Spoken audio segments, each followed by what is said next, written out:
Hi, Andrew Austin here, and welcome to an Austin on Air Tukituki Election Candidates Debate Special, right here on Radio Kidnappers, the voice of Hawke's Bay. The show has been broadcast live for the next hour, and a video of it will appear on Hawke's Bay app later today. In the studio with me are 6 of the candidates.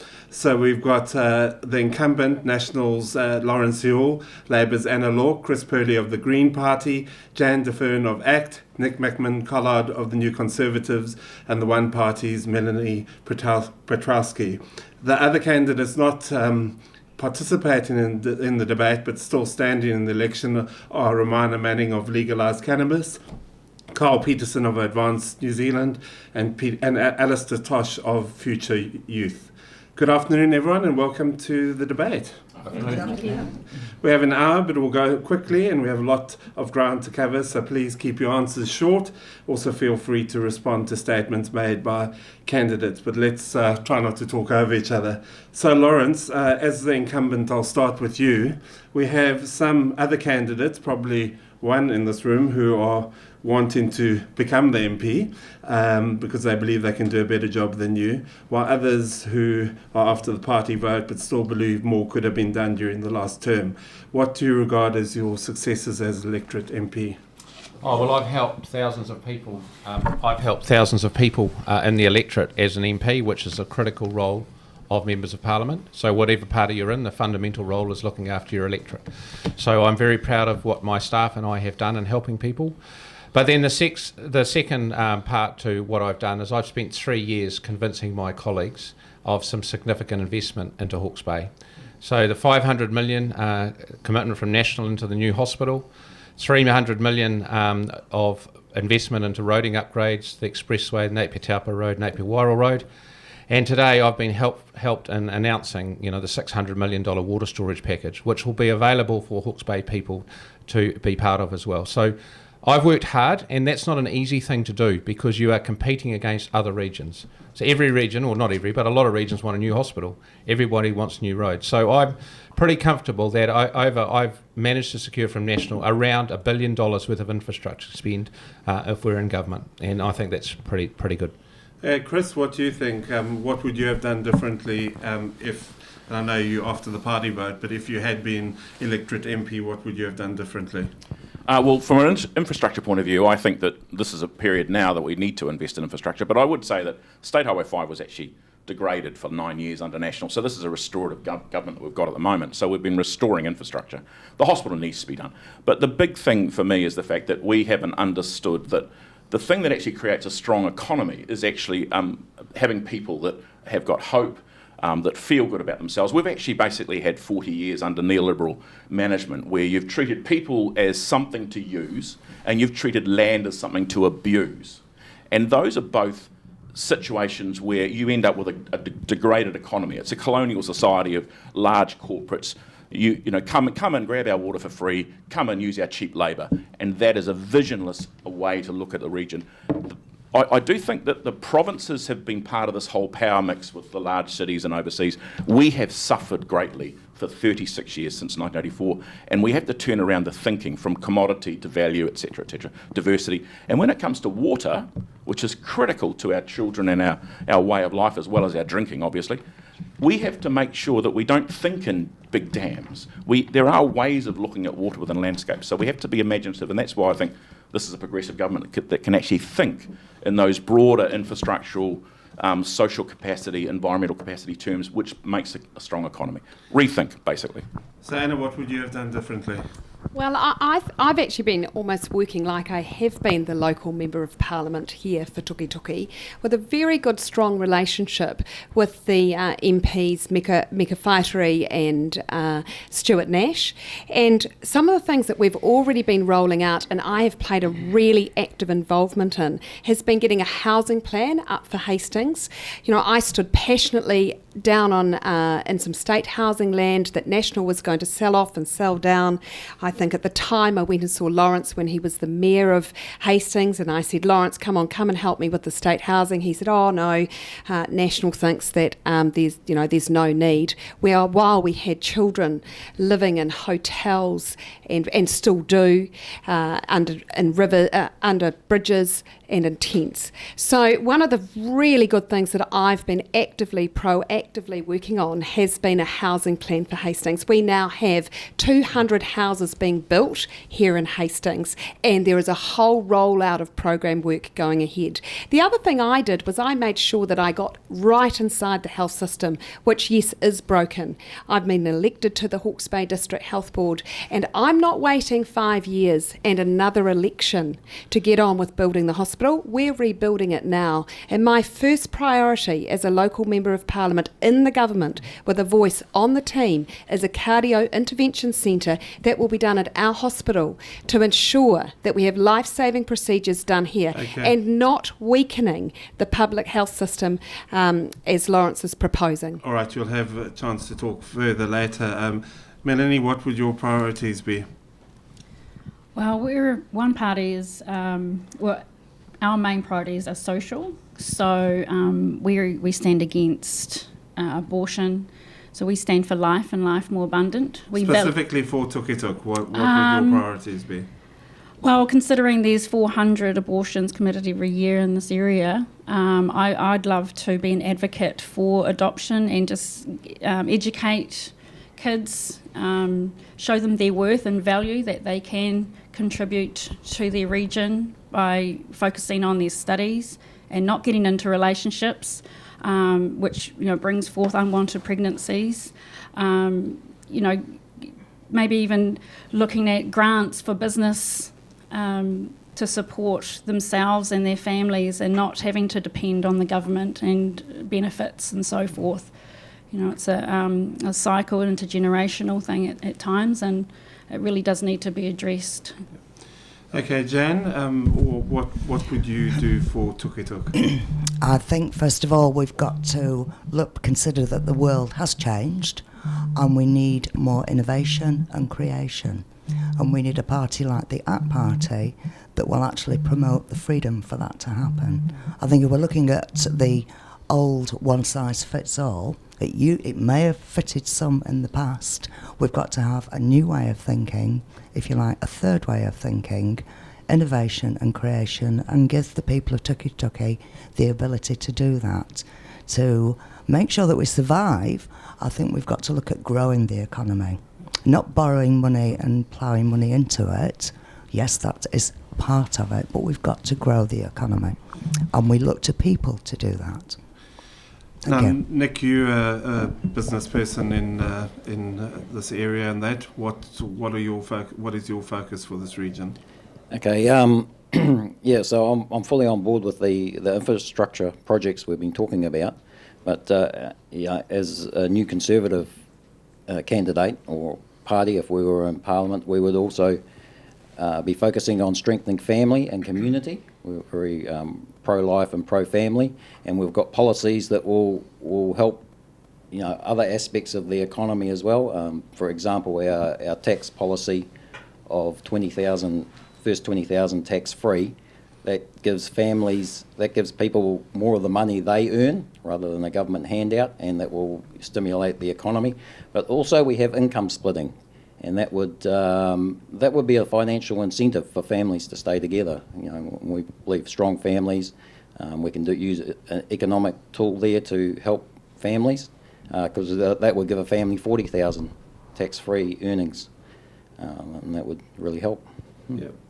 Now, a lot has changed since the last election, and the polls, while they might have tightened a bit, are not as close as last time. Anna Lorck, you reckon that based on polling numbers, the Labour Party vote in Tukituki indicates that you'll be the next MP for Tukituki. Explain your theory on that. I'm not taking anything for granted. It is going to be an absolutely close race. But having been through 2 elections already, when I started, the gap was 10,000. It was then 7,500. Now it's 2,500. I've been out. I would have knocked on thousands of doors over those 10 years. Lawrence says he's had thousands of people come into his office. Well, I've actually been going out and meeting with people. I've had constructively well over probably 250 street corner meetings. I'm the type of MP that actually gets out, I will be the type of MP that actually gets out and demonstrates that being connected to the community. And that is what we're talking about when it comes to a candidate who is actually going to work for this community on many of the same values that we all stand on.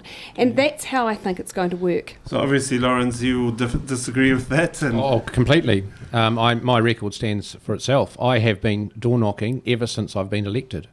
I've had street corner meetings every month since I've been elected. I've been door knocking for well over before being elected, Lawrence. I started door knocking 7 years ago. Anna, can you let me finish? I door knocked before the last election as well.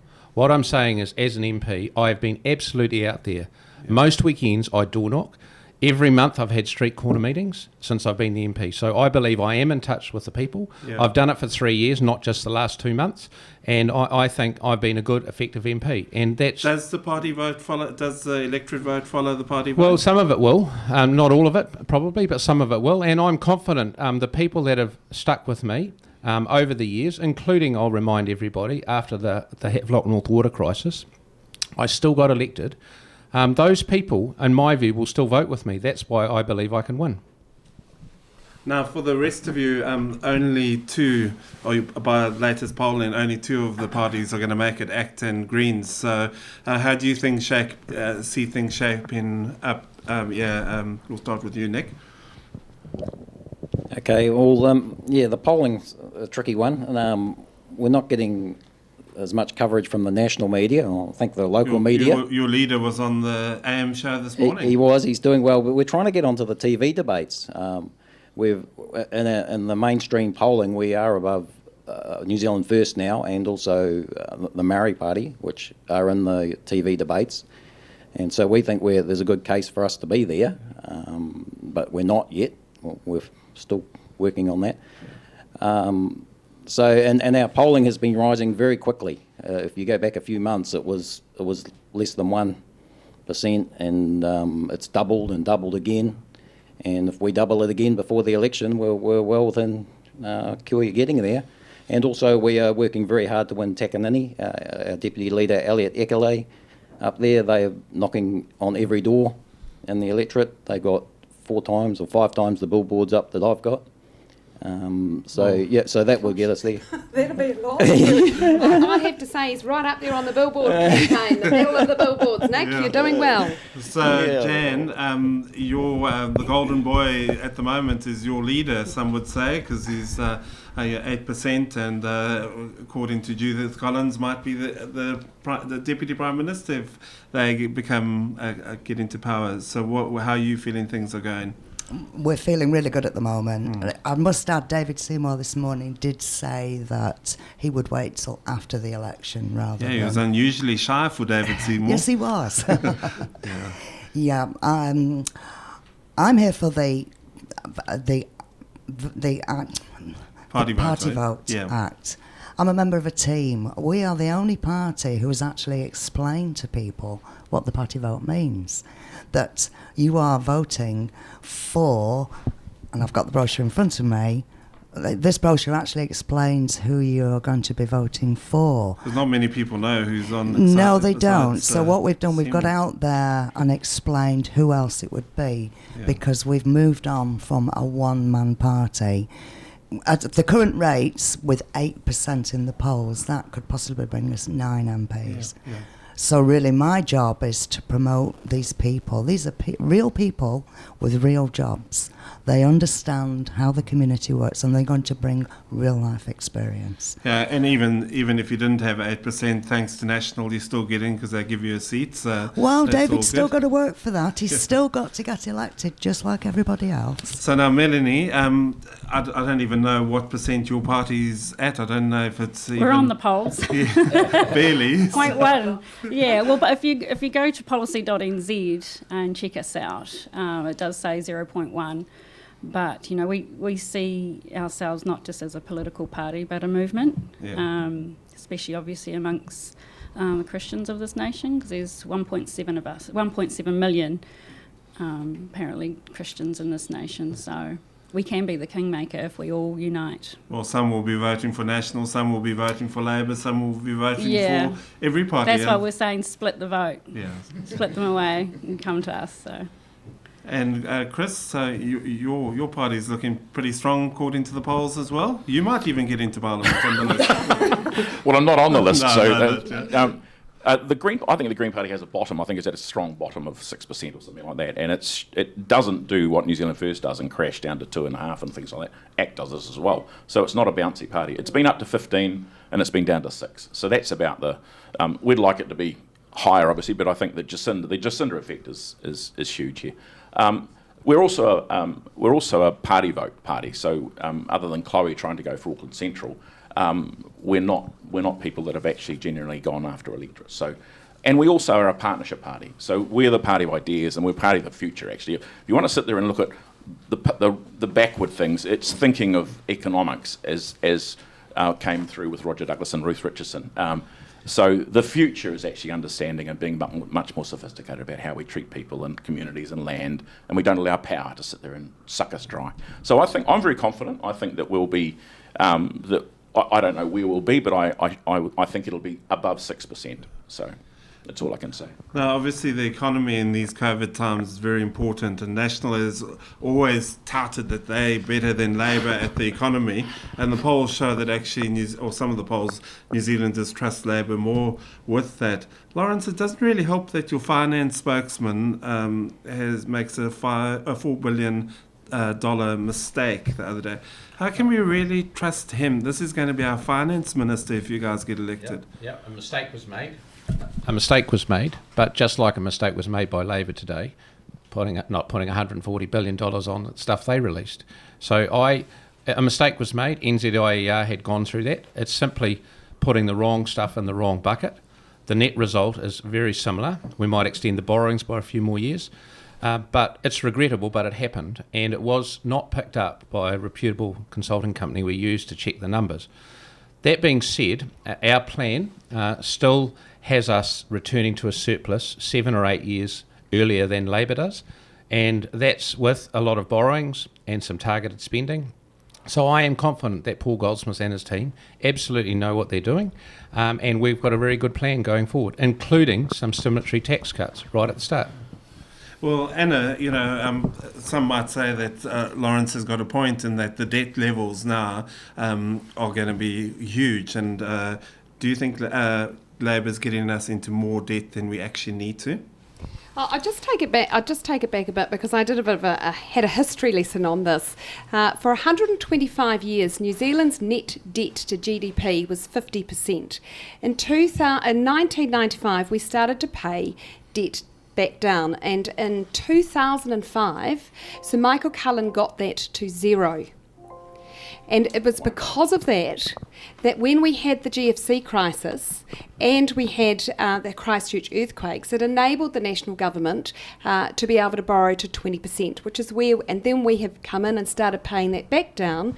But it also means now that we are in the best financial position to be able to for this rainy day that is upon us. I'd like now to turn to what Lawrence was saying around keep it brief, please. Around the paying debt back. I take a more long-term view, because under National's policy, they're going to stop funding the Cullen Fund, and they're going to slash public services. You will say goodbye That's to not correct. health, That's housing, an allegation. and It's education. not true. All Our funding has been through the NZIA. I'm not going to sit here and listen to that. That's not right. You can finish your point, but just let Lawrence say if he's saying that's that not is true. not right. We have not said we're going to slash our services. We've actually got it all funded through the NZIA work. It's been independently checked. The only mistake was that $4 billion, and we're going to borrow slightly longer to fix that. Okay, Anna, finish your point then. I just said that how we pay it back, a bit like a mortgage on a home. You can take a longer mortgage and take a bit longer to pay it back. I think when it comes to that, we will see a repeat, particularly with Judith Collins, around cutting things like health, housing and education.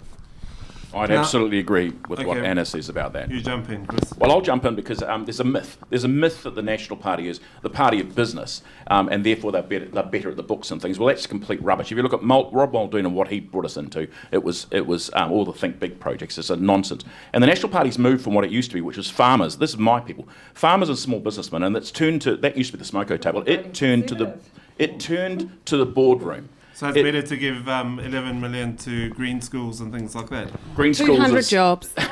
But the point about the making, if we have an economy that's just a commodity corporate economy, where the money flows out instead of actually flowing around the local community, it's a bad economy. I mean, there was $1 billion. I mean, there has been a cut, and also beat people with a large stick, as well as abuse the land approach under National. And people think that that's good management, and it's not. It's not good economic management. It means we don't realise the potential. Ruth Richardson took $1 billion off the dole queues, or the beneficiary thing, in the mother of all budgets, and the economy plummeted because they didn't understand that people spending is what matters. Well, and then we had the Employment Contracts Act. Screw people more, and then you end up with less spending. So you end up with crime, you end up with health issues, you end up with rheumatic fever, you end up with all those sort of things. It's a bad way of looking at the economy, and we've done it for 36 years. And Jan, you've got problems about the debt levels.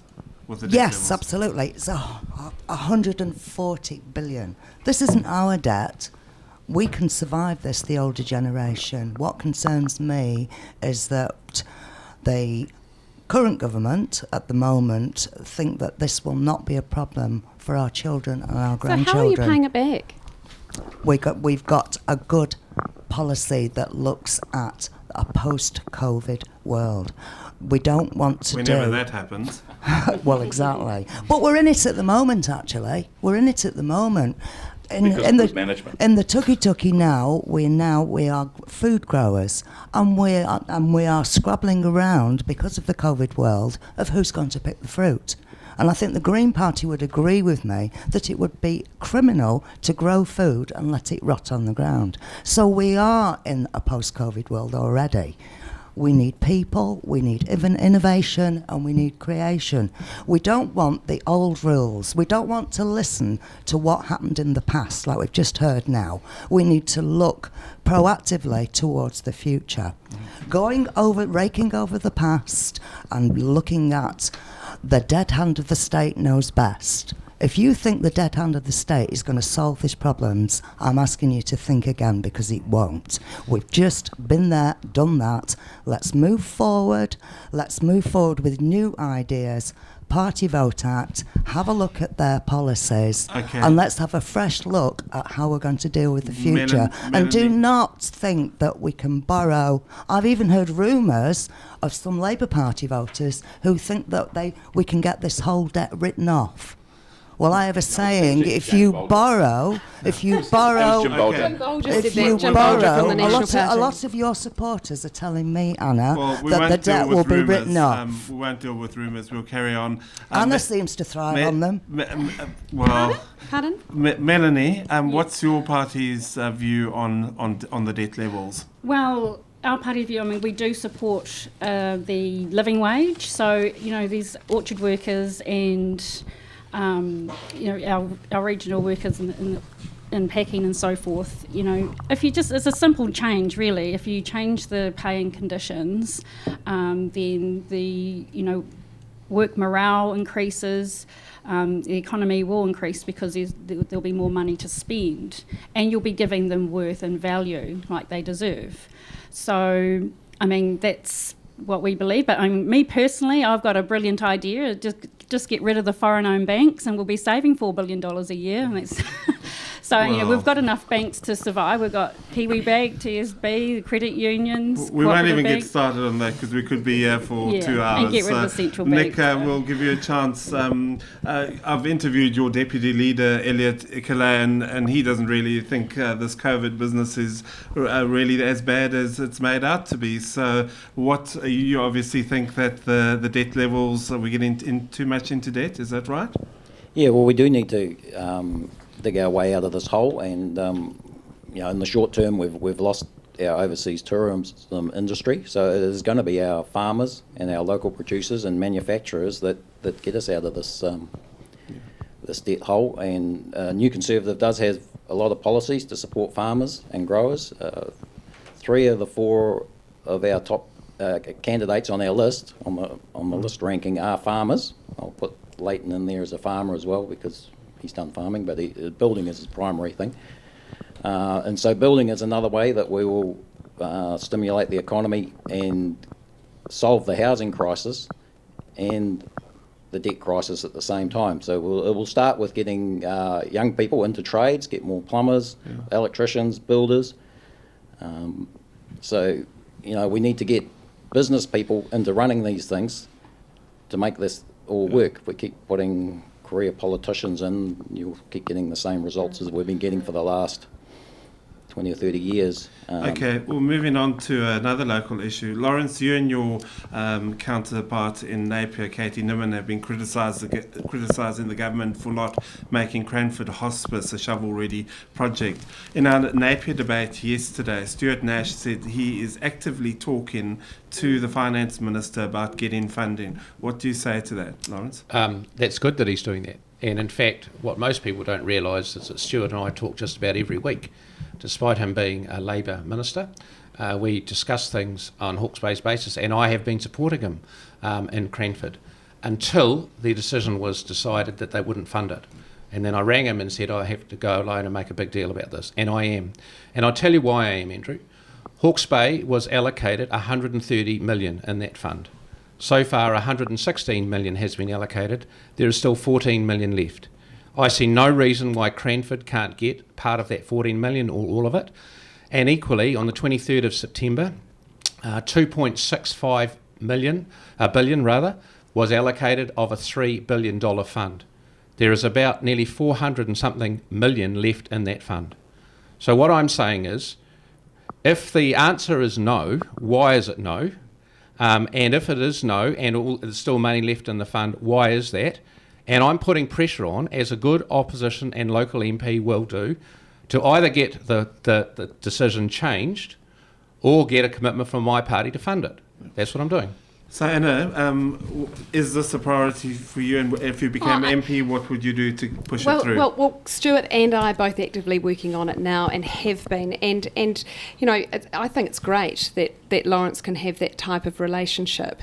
But the difference is... Will you have that sort of relationship with Lawrence? In fact, well, not with Lawrence, because he won't be in government if I'm in... No, he might be on the list. Oh, he might still be on the list. But anyway, back to Cranford. One of the things that I've said about Cranford, which is really important, and this is why it is good that everybody's it's all hands to the pump. Cranford is about Hawke's Bay. It is not a political divide, and I have said this all along. We are so much stronger uniting together, politics aside. Now, the other thing that I think that was disappointing, and having spoken to many people in Cranford around this over a period of time, they don't want politics involved in this. Actually, they don't want a named petition that competes, that brings us into an election campaign. This is about our community. And that is why, no matter what, we will all call to arms and we'll all work together on that, because Andrew, I need to finish that off. That is not correct. No, I think, Lawrence... You need to let me... What you've said is factually incorrect. You have become a political... It is, but the foundation, Andrew, you created it. The people that are running Cranford... One at a time, please. The people that are running Cranford... Mum and Dad are arguing. Let me finish then. No, you can finish after I've spoken. Let me go. Yes, I have just said... If there's one thing where amalgamation failed, it's because you didn't unite the community. This time, we are uniting the community, and everybody is going to work on this together. Okay, it is not about Lawrence Let Yule. him respond now. Good. I've been doing that. It's just that your government turned the application down. The government They're that still you're working working on for it. turned the application down. I have the full blessing of Cranford to do this. They have told me to fill my boots, get into it, and make it happen, because they are disgusted with the fact that the Labor government has not made this possible when there is money left in the fund. So do you Can I just have a point? That he's Cranford getting has money? said that to you. Cranford's endorsed your political campaign. Cranford Have has they? told me to fill my boots and And that get they're on. disgusted. Is that what you're No, saying? no, you no, said I'm not. Cranford I'm was saying the disgusted. Cranford people. You did say that You did disgusting. say Yeah, that well, they're they're disgusted that it's been turned down. Yes, the people I've spoken to, yes, they are. The trust is disgusted. The Cranford people, yes, have told me that. They're disgusted. Yeah. Okay. Well, if National and Labor stopped giving money to the Clinton Foundation and paying the Paris climate change, we would have more money in the Well, kitty. sort of I'm burning sorry, planets but instead. it has to be Yeah. said. We're giving away money left, right, and centre to overseas people where we need to focus on ourselves. So. Can I just Chris, make a point? is Cranford a priority? I mean, it Well, has become... the point is, yes, it is, obviously. become a From our political point of issue view, now. we like the idea of looking after it. The hospice is amazing, and it's got the best op shop as well. It's got the two best op shops in Hawke's Bay. But the point about the low-hanging fruit, the shovel-ready projects, was that this is a short-term. So this is a short-term deal. It's like, okay, what's ready to go because we need some stimulus. But then there's a long-term infrastructure build things that are going on as well. So we can expect that in the future. Doesn't mean that Cranford has actually lost out. It just lost out on this early round of shovel ready. And shovel ready basically meant it's ready to pick and the shovels are there. Yeah. And that's the nature of the proposals that were being approved, was something that was ready to build, or ready to go. Now you might argue that they're very close to the line, but it's not an end game here. This Cranford will come through in the future thinking about infrastructure, which we will have. We'll have a Green New Deal come out of this. This is a 1929 moment in New Zealand. Okay, Nick, would you prioritise money for? Do you think money should be prioritised for Cranford Hospital? Yeah, absolutely. That's part of our policy. We are very strongly against euthanasia, and the hospices. That's part of your policy to get money for Cranford. Yep. Okay. Yep. all right. Yep. Palliative care. Okay, As part palliative of care. palliative care. Yeah, it's on our website. Not Check it. specifically Cranford. No, though. not specifically Yep. Cranford, but it's on our website that funding palliative care Yeah. is great palliative care is part of our policy. So yeah, we will be supporting that as an option. Okay, and Yeah. Jan, you supportive of that? Your party? Totally. And I'd like to point out that people in a hospice can't wait for the next shovel-ready application. I fully support Lawrence's method and his discussions that he's had with the people at the hospice. They can't wait. They're not... Politics, who gets what, when and how? And you've got to realise what's important. And hospice and palliative care absolutely is. Old people's homes have been degraded for 36 years. They have been there's been a situation where private owners have been screwing people. So let's all be suddenly, ACT Party is all about the niceness of looking after people, because it's not true. You're a part of those privatisation, corporatisation. Give it to the private sector to solve, and they didn't. We should take away your next speaking spot, Chris. You've had two goes there, but no, we'll let you off this time. So since this government came into power, there has been an increase in people seeking social housing, some might say even fourfold. Why and what needs to be done? We'll start with you again, Nick. Yeah, okay. As our leader, Leighton Baker, he is a builder and he's done a lot of work on this. There's a lot on the... As I said to your internet. counterpart yesterday, is he going to go out and build the houses himself? No, but he's worked out the policies that will get them built. Like I touched on before, the trade training, getting the electricians, the plumbers, reforming the Resource Management Act so that the consent processes are more transparent, so developers know what they need to present to get compliance, rather than going backwards and forwards and costing dollars and time.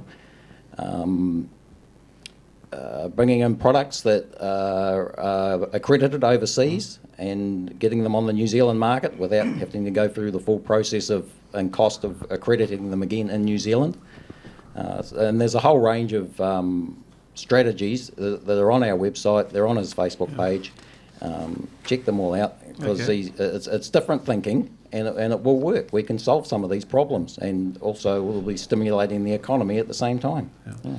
Jan, Chris has just said your party isn't really interested in this sort of thing, social housing and carry on like that. What's The your market will provide. Well, where do people live?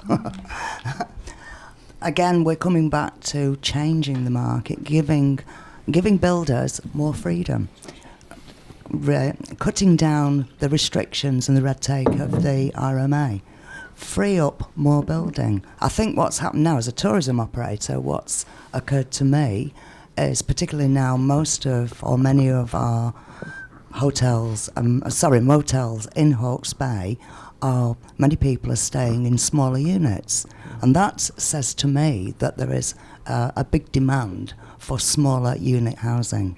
I would look to changes to the RMA, or the Up Party will, and a new, fresh look at what we build and where we build it. We've got lots of building that's gone on in the Tukituki Electorate, I know. Like my colleagues here, I've done a lot of door knocking as well, and I'm absolutely amazed how many 3 and 4 bedroomed detached houses have been built here. And as I've walked around, I've not seen any low-rise, small apartment blocks, small buildings. If we can have a serious look at the RMA, and we now know what the demand is, I think we should build towards it. Okay. Thank you. Lawrence, your government was responsible for getting rid of a whole lot of state houses. So what is the Well, solution? it repurposed some of them and it sold some of them off. That's true, and it took some down that road. And I've been on record as saying we should have rebuilt some of those. So I accept that. However, what I would say is that your position or your party's position? I think our party's position now that they might have got a bit of that wrong in some parts of New Zealand, and the decision at the time was, like in Hawke's Bay at the time, in Hastings there was a waiting list of 167. It had been flat at around 100 for years, and so National said there's a bigger priority in Auckland, and it built its other houses in Auckland. But what's since happened is it's gone from 167 to about 567 in Hastings, and in Napier it's gone from something similar to 666. And I use the Napier example for this reason. They have built about 45 houses in Napier, okay, state houses, so they've been ahead of what's been happening in Tukituki. Yet the number of people on the waiting list has exponentially increased. And my simple view into why that is occurring, and we should build more houses, don't get me wrong, but why it's occurring is we are chasing flat out landlords out of the rental market. They are no longer wish to be bothered with the hassle of tenancy agreements that go wrong, of insulation standards, threats of capital gains tax. They are leaving, and first home buyers are picking them up. That's a good thing, but the downside of that is the stock of private sector rental accommodation is going through the floor. So my view is we are not going to build our way out of it. We need to understand where landlords come from, and we need to help them to stay in the market to house people. Okay, Melanie, what's your view? This increase in people seeking social housing, what is the issue? What is the solution, should I say? Oh, yeah, we just need to build. I mean, we've got the land, we've got the land mass, we've got the money. Just do it, I don't see what the problem is. Well, we have it. We just have it, don't we? I mean, we're not a poor country, really. Or are we? Are we turning into a third world nation with all these, foreign-owned corporations buying us up in China? But we just need to take stock of our own land and our own way of life and just support our own people. And I'll ask you and Chris, I'll put it both to you and Chris, because your parties are in the coalition government. I mean, isn't that rather shameful, that fourfold increase in people seeking social housing under your watch? When I was volunteering as a housing advocate, it was really difficult to get on the state housing list. They made the criteria so hard. It was almost as hard as getting a hip or knee replacement. And so the reality is there were a lot more people that were homeless during that time of National's government than those statistics showed. And of course, once the criteria was real, we saw the true problem. There has to be a multi-pronged approach, and more affordable housing is something that Hastings, under new leadership, has really grabbed by the nettle. We're seeing Papakāinga housing out in Flaxmere. We're seeing 200, as I said, 200 homes being built by the government in Hastings, 44 finished, 44 about to start, and I spoke to a woman today who came and tapped me on the shoulder and said, Anna, I have just moved into a single bedroom, warm and affordable home. Thank you. So Labor has been building houses. We have a housing plan in Hastings, first district in New Zealand to have one, and it's a multi-million-dollar approach. As for the landlords, what this does do, I just need to respond to Lawrence on the private sector. Will you answer the private sector? You answer Chris, that. also, come on, you've been railing against corporatisation and all this sort of thing. Yeah, Housing Corp was a profit centre. Fourfold increase in people seeking. Yeah, that's not good. And the fact is that this is a on pent your up. watch. It is this year. But then it's the pent up demand of the fact that we're trying to restore something here. And if you go back to what the problem is, it's not housing is not just about the fact that we stopped building them. And we stopped doing because the thing about the state versus the private sector is the very best economies are mixed economies where there are some things the private sector does well, there are some things the government does well. I could sit there and talk about electricity and telecommunications and forestry or on and on about what was better and now's worse. The point about housing is that you cannot leave it to the market. It's a myth. It's been destroyed as an idea empirically with the evidence. So that's the first thing, is the government has to be involved in some situation, particularly when you've got low-income owners and things like that. The second thing is that we've become renters, not buyers. So the idea that we have to look after some property developer or some slum landlord, and I've been in that market and I've seen how some of them have operated, is absolutely incorrect. We need to go back to something where there's actually about home ownership. Now, looking after the property developers and the motorway builders and all the people that are rich, I'm sorry, I'm not interested in that. It actually creates a worse environment. So the housing is changing.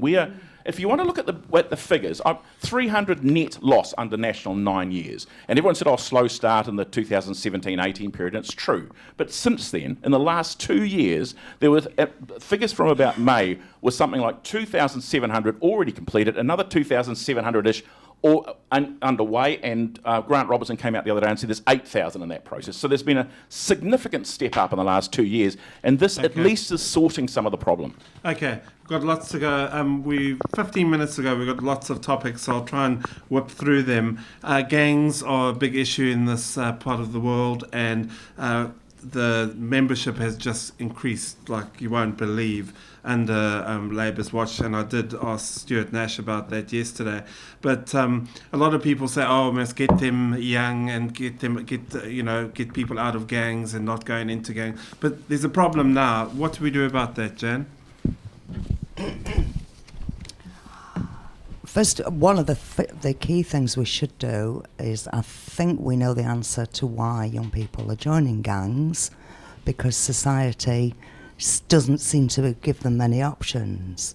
So we've got to realise that has happened. As far as law and order from this current government, what concerns me is a bit of a con job that happened with the 105.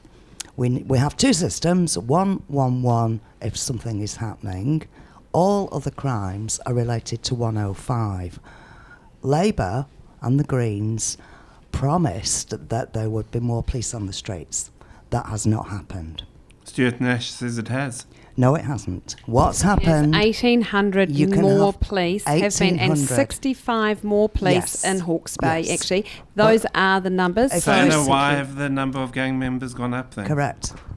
Well, I think we go back to exactly what was said before. There's also this issue we've got around jobs and getting a sense of purpose. I spoke to an ex-gang member last week who had been employed by a local business here under the new Labour apprenticeship programs. I asked him, what's this about? And he said, it's a purpose to get up in the morning. Now, I just want to make it very clear, and this is correct. Police numbers went down under the national government. We're They not talking went about the down. past. No, Let's no, talk, but no, and let's but talk it now. does impact. There is, It we does have been led It to does believe impact. there's more police Yes, on the street. 1,800 Dan, more she's police. giving you the facts here. 1,800 more police, 65 more police in our region. We have had 6 major gang targeted operations, and right here in Hawke's Bay, where we need it, we've got a gang focus unit. We are going hard, but we've got to hit it at both ends. How come you see more gangs on the streets than you do with police? Answer that one. Lawrence, you just and the gang answered numbers. that before. So I'd like to challenge those numbers a little bit. So yes, there are about 65 new police, but we've actually lost some at the same time. So the net result is around 30 extra, I think, is a But there were no number. new police for Hawke's Look, Bay I'm under talking about national. what you you've cut done. the community police. Anna, you cut the would community you let me finish? police. I just want to get the facts on it. It's about 30 new police. There is an organised gang 65. unit, yes, but you've lost some at the same time. I've got the numbers under written questions. I I've know got- what the I've got numbers the are. numbers here, But, right but you've here, lost some Lawrence. at the same time. The fact of the matter is that we have an organised gang unit. I think it's got about 8 people in it, and that's a good start. National would have a much stronger policy and it has the strike force raptor type concept, which is attempting to smash gangs. The real issue that is behind gangs and its resurgence at the moment has been the returning of people from Australia and methamphetamine. And that has fueled an industry in itself which has given flash motorbikes, flash clothes, all the things that people belong to, and it's made it very sexy for young people to be part of. So our view is a fundamental part is not only the strike force raptor, but it's trying to smash But the meth Stuart thing. Nash has said that they go in when they see someone on a $40,000 Harley or whatever, they go and ask him where he got it from. Yeah, yeah. Over they- $500 million worth Yeah. of goods have been confiscated. Yeah, I actually think that the areas that we are going on, and I'm sorry, Jan, but when you say look about the past, what happened in the past has impacted on what's now happening in Okay, the let future. Lawrence finish 65 his more point. police. My on point the beat is, here. my point is, we 65 have more announced police. a fundamental meth package, which includes the health side of things, but also a fundamental increase in spending at our borders to try and intercept P, because that's a fundamental part of the strategy. Okay. Nick? Yeah, like Anna and Lawrence are talking about, we would also, have a band-aid, but we would focus on the cause of the problem, Yes. families, community. A statistic I'll quote from Elliot Eckerle, because it's one that's on my mind. In the 1970s, a Maori baby would have a 80% chance of being born to a married mum and dad, and that is now 20%. So the breakdown of the family is the root cause of the problem. And, in our schools now, they're teaching kids that boys can be girls and girls can be boys and anything in between. And that's going to confuse a whole lot more kids going up. They'll get into gangs 'cause they don't know what they'll they are. they'll have further breakdown that there won't be stable families, less stable families. You sound like you should be with the one party. Melanie, what do you say? Well, I used to work for the Conservative. We talk about us and them, like they're actually human beings, they're not animals, and they do need... I don't think anyone's suggesting they are animals. Well, they're talking as though they are, but, I actually serve them, and, they need a lot of education, and we need to come to an agreement where, we can get together with them and say, what exactly do you need? And it's obviously money, it's freedom, and, they could be amazing entrepreneurs and business owners themselves if they just were on the right side of the tracks. So, we need to talk about whānau, family, and, Mongrel Mob was actually created by Pākehā, so it's not just a Māori thing.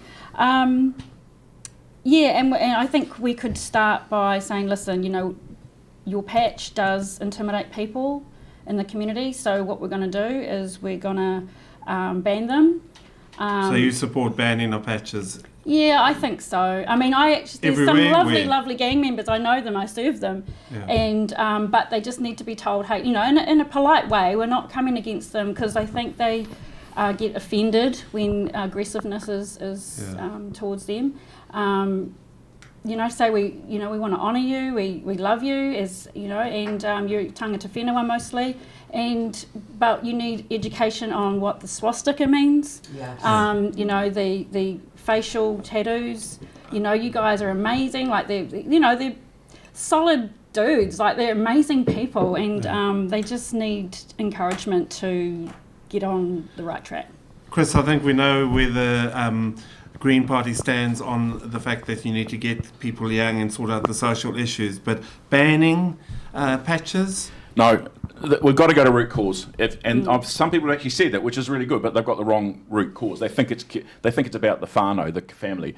And that's part of it, but it's actually about community. And if you look at what happens with drug use, it's about community as well. So Johan Hari wrote that book saying, Chasing the Scream, where he said, if you want to know why people use drug, you want to know why people actually go down these roads, because they lose hope and they lose a sense of community. And so they go and find one. That's what they do. If you talk to Desiratama, Komata, and I asked him, I said, what's the problem? And he said, we lack hope. Our people lack hope. And when you lack hope, you latch on to something. So why not just give people hope? Why not actually pay them well? Why not get rid of these ideas of screwing people down as workers and what have you, and give them back the dignity that they had from the 60s and 70s? Okay, we've got 5 minutes left, so we can't talk any more about this. We're going to go into just quickly touching on the referendum issues. Yes and no on what you're going to yes or no on what you're going to vote on legalising cannabis, the end of life bill, and one sentence on why. Go, Nick.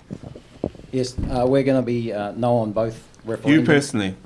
Yes. Yeah. Yeah, our party policy and myself personally will be no on both issues. There is enough cannabis use in the community already, and as an employer, I don't need more. This is more than one sentence, so let's carry on. Yeah, and no on euthanasia, because we believe in great palliative care, but not actually booking the doctor to take people out. Okay. Jan? Right. End of life choice, yes. With the key word to be choice. Just because the bill's there, you still have a choice. Okay, and cannabis? Cannabis, no. The opposite of high is low. And we've got enough mental health problems in this country without encouraging people to get high just to get down again. An absolute no. Lawrence, you've been told how you must vote on at least one of these. Oh, yeah, we have, but I'm happy to support that position, and it was universal in the caucus. So I am against end-of-life choice, I don't think there's quite enough safeguards in there, and so I'm going to vote against it, and I'm absolutely against the cannabis bill. I just don't see how adding another drug into society when we've got enough issues with alcohol and other things is actually going to be beneficial. Yeah. Melanie? Yeah, no on both. The enemy comes to kill, steal and destroy, and this is exactly what is happening here with these bills. We're already killing our unborn, we want to kill our elderly, and we want to steal the lives of our youth and adults. So, no on both. Anna, and we don't even know what the way your Prime Minister's voting on the legalised cannabis, but will you tell us how you're voting? I'll talk about the end-of-life bill first. The one area Just one sentence, please. Yes or no? Yes, I will be voting on the end-of-life bill because there are people out there, this is for terminally ill people that have less than 6 months to live, and there are people that we are all going to die, and some of us will have... Where are you going afterwards? Sorry, go for it. We are all going to die, and there are some people that are going to have incredibly painful, excruciatingly undignified ways through that. And that is something that I believe that is not my choice to make for them. Okay. On the cannabis referendum, I will be voting no. However, I do think that there needs to be a lot more work done in that space, particularly around access to medicinal marijuana. Okay. Well, a yes from you for that, Chris? Was that stereotype in the Green Party? Yes to cannabis, because it actually decriminalises and you don't end up with the John Dillingers and all the prohibition type organised crime, including gangs, by the way, guys. In terms of end of life, this is a conscience vote within the Green Party, and it's also, from my point of view, I'm actually I'm against it personally, because people go down through a period of despair and then it changes. And I'm in a wheelchair, so I actually relate to some of these things. So you've got there are times when people feeling as if life isn't precious, and then they come out. And I think that's a strong argument for saying, well, we're not talking about that whole no pain, the end of life, people get morphine until they die. But when that conscious choice is being made, I have problems about where their mind is and where it will be in 6 months' time. Okay, now last question, because we've got 3 minutes left. So we'll start with you again, Chris. Just tell us why people should vote for the Green Party. Basically, the Green Party is the party of the future, so everyone keeps on stealing our policies. We're actually looking at a world that Can we have a short version, please? a world that has a future for our children. And that means a planet that actually functions and a society that functions, and the economy rests on top of that. Okay. Anna? Tukituki have a clear choice to give their candidate vote to enable us to have a strong voice at the table where the decisions are made. It is so critical going into these next 3 years that Tukituki is at the decision-making table in Jacinda Ardern's team in the government.